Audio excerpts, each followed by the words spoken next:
hello everyone. Welcome to this edition of Connected by Community, brought to you by Ballantine Capital Advisors. I'm your host for this episode. My name is Cameron Cannon. I'm joined by my business partner over here and fellow co-host Anthony Colincheco. And also we have Jessica Compton from Mill Village Farms. Sorry, I messed that up a little bit. So welcome and thank you for coming on today. Thank you so much, Cameron. Yeah, it's a pleasure to be here. So tell us a little bit about you personally and professionally, and then what you're doing in the community for us today. Absolutely. I am the youth director at Mill Village Ministries. So we are a faith-based family of social enterprises that's elevating all of Greenville through different platforms. We do healthy food, youth employment, entrepreneurial training, and bicycle access, and social justice. So like all over the place, but ultimately really bringing everyone in Greenville toward an experience of equity and belonging. And so we do that in many different ways. The 4 social enterprises within the whole umbrella organization are Mill Village Farms. That was the original founding organization enterprise. Village Wrench is a nonprofit bike shop. Village Engage allows people with usually some power and privilege to interact and learn more about social justice issues on local and national levels.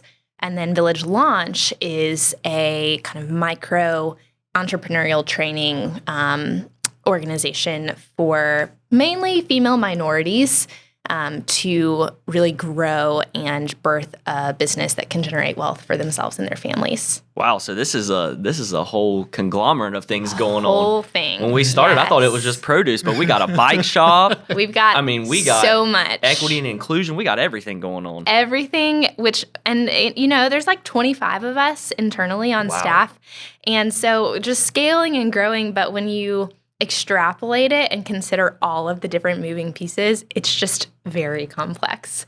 But we're doing good things and it's working, and we've got so many people supporting us in the community. Yeah. That's awesome. So, sorry, go for it. How did it get started?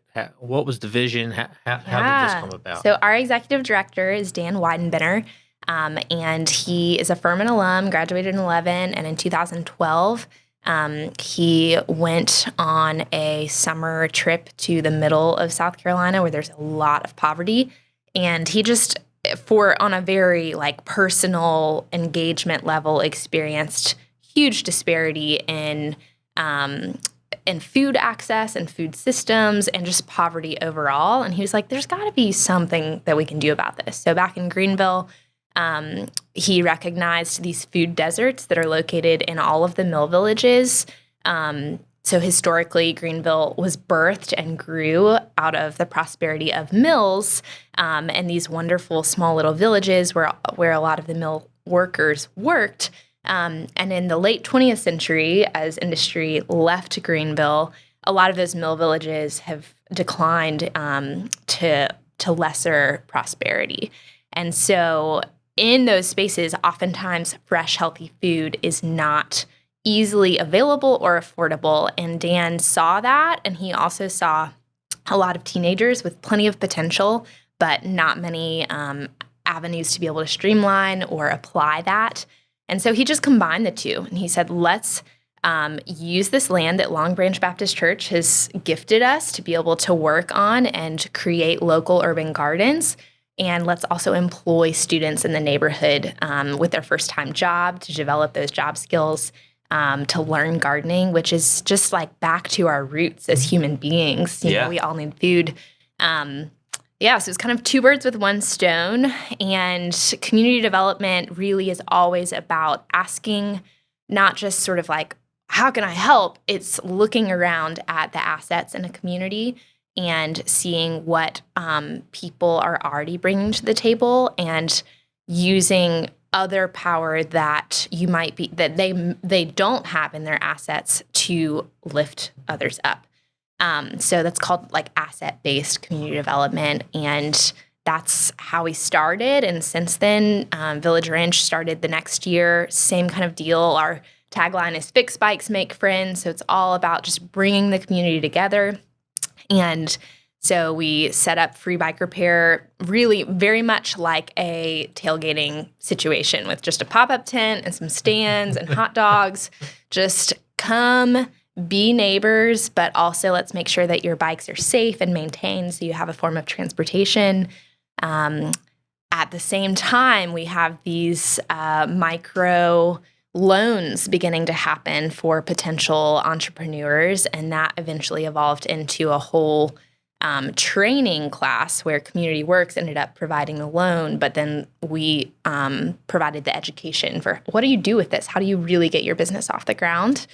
And I really am just giving you the run through, but it all started just progressively, and we've continued to grow progressively. So Village Engage, the fourth social enterprise, is also based within a national organization called Just Faith Ministries, really exploring lots of different social justice issues. But I've been through several different book clubs, is what they are, with modules regarding race, environmental inequity. I just did one on crucial conversations and engaging in civil dialogue in a pretty polarized world. And that's a skill you can use for the rest of your life. So we take that, Just Faith Ministries, and then use it in an application by really dialing in on one local social justice issue, usually a year. So we've looked at river pollution from the mills before. We've done more than look at it. We lobbied to get it cleaned up. And we have also engaged in the Community Remembrance Project. So that looks at racial terror that's taken place in the upstate and memorializing those spaces where lynchings were with a soil collection ceremony and bringing some dignity to those spaces. And then this year, we're really focused on predatory lending. So in South Carolina, there's not a lending interest cap. And so people who are already going to get a loan that they probably can't easily pay back are being hit with a 300% interest rate, which is criminal. So we're lobbying to get that capped. So really, there's no one way to make a community flourish. It takes lots of different strategies and avenues. So that's what we're doing. Well, I'm sorry. I was going to say, let's unpack all of that, because that is wow, I came in here to talk about produce, and we got predatory lending, and it's insane. So let's start with the first one. So the farming aspect. How, I guess the thought behind that is you got a mill village, right? And there's some empty lots, or some lots where some houses had been torn down. Obviously, it's probably not super close to, very healthy food. And if it is, it's probably very expensive, for anybody, let alone, a village like that. So I guess walk me through the process. You find a lot, or you got gifted a lot from a church, and y'all started farming on it. I guess, is that basically how that happened? That's the gist. Okay. Yeah, we've got 3 plots now that we work on, and it is a way to provide food, but it's still micro, so it's not very scalable. Mm-hmm. So we really use the farm as a platform for youth development. So the students that work on the farm, it's oftentimes their very first job. Yep. We're using it as a platform to teach them about showing up to work on time, what it feels like to work really hard in the hot sun, engaging in teamwork and leadership. And so that's what's happening on the farm. They are harvesting this produce that they've helped grow themselves and then selling it locally at pop-up markets in West Greenville. And then Food Share is an offshoot of another program within Mill Village Farms that's developed over the last few years. And that is a produce box distribution. And some of the produce that we grow on the farm is placed in the boxes. However, Food Share has continued to grow. So we can't always provide all of the produce. We still just get it from a grocery store distributor. And so that has really taken off. It's every other week on Wednesdays. We have box distribution and pickup sites in the community.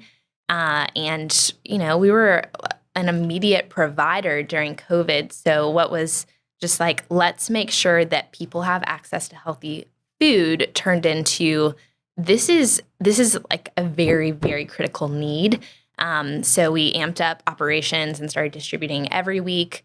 People who are on SNAP can buy a box of food for $5, and it's a $20 to $30 value of produce. And anyone in the community can buy one for $15. So during COVID, we distributed 35,000 boxes of produce and 600,000 pounds of food.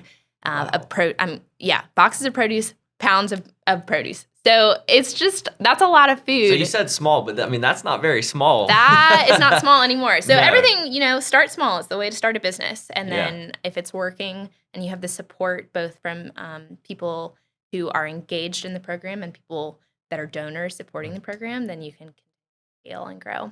You talk about youth development. Are you working with high school students? Yes. Grade school students? Yeah. So Greenville is really blessed with a lot of nonprofits focused on youth development, and we tend to kind of be stepping stones for each other. So there are other programs that serve elementary and middle school students, and then when they're in 8th grade, we engage with 8th through 12th grade students and have a class called Powered for Life. It teaches students how to get and keep a job before they might be hired on the farm. And so we explore what job might you be interested in, both this summer and a little more long-term career aspiration-wise. How do you secure that job? What kind of questions should you, if I got to talk to a financial advisor, what questions in an information interview should I ask? How do I write a resume? All of these skills that sometimes are taught in school, but not guaranteed if you don't have the support structure from school or home. And then we step in from there to the summer program, employment, and that's not just work. There's also some personal and professional development associated with it. So on Wednesdays, we have a financial literacy class. Once you're making money, you need to know how to manage it and budget and save. We teach a cooking class. What's the point of having healthy food if you don't know what to do with it and it rots in your fridge? And then we have a lot of fun. We go on a different field trip every week that's either career-focused or physical activity, engaging in healthy living. So I'm a big outdoors person, so we will definitely be climbing and hiking and biking. And it's not Camp Jessica, but maybe some weeks it will be. So do you have a lot of volunteers that help teach so the many. children? We are not much without a volunteer network. So there's plenty of ways to plug in and serve at Mill Village Ministries. If you're interested in youth, there are mentor opportunities or one-off, like coming and serving in an information interview panel during Powered for Life. I haven't even dialed in on youth development for Village Wrench, but we also prepare students in the bike shop through a program called Six Cycle. It's bike repair, character strengths. We talk about growth mindset and proactivity and vision and goal setting, and then we go ride our bikes. So if people are really have the combination of a passion for bicycles and youth, teenagers, that is a really sweet spot for people. And then food share distribution. Every other week, we've got food coming in. We got to make the boxes, fill them up with produce, distribute them. That requires a lot of volunteers and even just working on the farm. So if you're in the business world and you want to be a mentor with Village Launch, that is an opportunity as well. And we have a volunteer orientation every quarter of the year. That can be found specifically the date on the website. That's a good introduction of everything I'm saying right now, but a little more consolidated and visual with a tiny little slideshow presentation, and then an opportunity to engage with the respective program directors and see where you might fit best. Well, let's jump into I know your side, your baby of it is the bicycle shop, if I do remember correctly. That's how I started, yeah. So I'm a huge fan of two wheels. Grew up riding dirt bikes actually, but obviously started on a bicycle when I was very young. I told my mom, take the training wheels off, I want to ride. So I'd love to jump into that aspect and kind of learn more about the bike shop and what you guys are doing there, if you don't mind sharing a little bit. Definitely, yeah. So I started at Village Wrench in 2018. as the first full-time program director. And since then, it's a full-on bike shop. We're open Tuesday through Saturday, 10 to 6. So even just as a consumer or supporter of Village Wrench, if you need a bike tune-up or any kind of repair, or if you want to be environmentally conscious and get an affordable bike, all the bikes that we sell are donated, refurbished, and then pushed back out into the community. So that's when you can come by anytime, and we're very welcoming. And then from a volunteer and program standpoint, we have 3 main programs. I referenced Six Cycle, the youth program. Those students are also then employed as 2 of them a year as year-long apprentices in the shop. So they're experiencing work through more of a customer-facing, I guess platform is the right word. Secondly, Earn a Bike is a program where people who are really dependent on transportation or young kids who want to experience independence and freedom and exercise can do community service either at Village Wrench or out in the community, or earn it through school, through a reading program, and come get a bicycle for free. And then we actually started with free bike repair. So those were the pop-up sites, and those still happen the first Saturday of every month from 10 to 12. It's likely that one is close by you, wherever you live. So we have 6 different sites. I think I can rail them off right now. Let's hear it. Originally, still got a site in West Greenville, right next to the community garden, Sans Souci, Nickeltown, Sullivan. We're about to launch one in Travelers Rest, and we also have one in Taylor's. Wow. So, we're 11 people in Greenville. Well, Wow. So before we started, you told us you were a teacher. What made you get involved with Mill Village?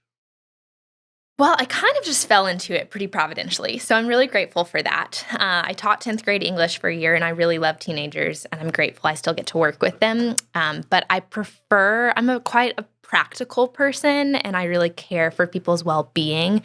So teaching students or trying to teach students how to write a 5-paragraph essay when they just were not about it was not really my thing. But talking to students about their future and having the relational capital over years of working with them is really rewarding. So yeah, I was aware of Mill Village actually through the bike world initially. I was one of those consumers who's like, give me a cheap bike. I'm interested. I moved to Greenville. It's like the cycling mecca of the Southeast. Give me a road bike. And I walked in, and one of the apprentices, I was like, I've got a $500 budget. And he said, well, I'll build you one for $250. And I said, all right, let's do that. Saving money. So that's how I first learned about Village Wrench. And just, I think, however anyone, whatever the entryway is to Mill Village Ministries, it's often not the end, because then you learn about all these other things happening, and you're just like, wow, this is holistic community development, and I can get behind this. Yeah. So tell our audience how, if they want to volunteer, or maybe they know some folks that want to go through the youth programs, how do they get a hold of you, and where can they find some more information? So we have got all the websites. Millvillage.org is a good launch pad to the different enterprises, and all of the tabs have a volunteer option, and usually like a sign up genius along with that volunteer orientation. My personal email is jessica@millcommunity.org. Feel free to contact me. I'm happy to get you plugged in as well. And just depending on what you're interested in, I would just Google and Instagram that social enterprise. Well, one thing I wanted to ask too before we start wrapping up is, what's been your favorite success story? I know you obviously see a lot of entrepreneurship going through there, a lot of mentorship for young kids in the community. What's maybe like a favorite success story that you can give us? Yeah. So one of my favorite students, his name is Jaquel. He lives in West Greenville, goes to Legacy Charter. He's a senior now, and he is a gentle giant. He's like 6'4" and doesn't say a word, used to anyway. And he, I think, is just bored, and he would come in our old bike shop, which was very small. It's like 1,000 square feet and bikes exploding everywhere. And he just wanted some AC and like attention outside of his family, I think. But I asked him if he'd like to interview to work at Village Wrench. He did. He's very mechanically inclined, and during the interview, he wouldn't make eye contact with me, which is a learned skill. It's one of the things we teach. It's not necessarily natural if you're shy. And so anyway, Jaquel ended up working in the bike shop for that year-long apprenticeship and gained so much confidence interpersonally, engaging with customers, but also as a mechanic and really as a servant leader and a teacher. He's just good at bike repair, and so he would get impatient and grab a wrench out of another apprentice's hands, which is not cool. But just the process of teaching someone how to teach someone else and care for people that don't know as much as you. And so Jaquel graduated last August. He still comes by the shop, and I see him riding around West Greenville all the time. He got into Clemson and will be going there in the fall. Oh, wow. And wants to be a computer science major, I think. That's incredible. Yeah. So it's the partnership of long-term relational binding that is the most rewarding, and really knowing neighbors personally, and not you're not the only difference maker, but you're a partner along the journey, and it does matter. Yeah, and one thing that I think too is even, teaching them those life skills that maybe aren't getting taught at home or aren't getting taught, in public school, and then giving them something to look forward to. I'm sure it was challenging, but, he was looking forward to going and learning about, this repair or, teaching this, learning this. So I think that's awesome too. It kind of helps them maybe keep out of trouble too. You see kids getting bored, even in different neighborhoods. Particularly during the pandemic. I mean, we've got so many students that are they had a lack of direction just based on being stuck and quarantined home for 2 years. And everyone feels that to a degree. How do we come out of this pandemic and continue to thrive and flourish, or start to even? So creating space for that. Yeah, that's awesome. So you do have a deadline date coming up if you want to tell the audience. Yes. Okay. So specifically high school students, 8th through 12th grade students, if you are in need of a summer job, you are close to the deadline, but you haven't missed it yet. We are interviewing to work on the farm, 2 interview dates, but you haven't missed the second one. May 20th is the application close. You can go to millvillagefarms.org/youth employment to apply. And then we've got interviews set up for May 21st. We'll hire 10 students total, hopefully 5 females, 5 males. So it will be competitive, but you have not lost your window yet. Awesome. And you do that every year, I'm assuming? Every year. Okay. Yep. We even have a shoulder season if you're really a high flyer and want to keep working on the farm in the fall. Awesome. So we have a signature question. What makes you tick? That's so good. I always ask people questions, and I usually say one of my favorites is what makes you come alive. So many things. I love seeing people grow and growing myself, just the integration and personal connections with other people. That is really rewarding for me. And then on a less personal connection, but connected with work, I like making systems happen. So if something's really messy and then I have a hand in making it organized and more efficient, I find that very rewarding. Fixing problems. Yeah. That's awesome. Yeah. Anthony's our operations guy, and he's fantastic at that. So I definitely applaud both of you guys for that, because that's not my forte. It's a hard thing. Good thing we all have different strengths. Yes. Exactly. Well, thank you so much for coming on and talking about Mill Village Farms and, all the other aspects that they have. And I think that's great for us, in the community, and also our audience to kind of hear more. And we'll really, really appreciate you coming on. Absolutely. Yeah. There's always a place for everyone at Mill Village, whether it's volunteering, being a supporter or donor, or being involved in programs.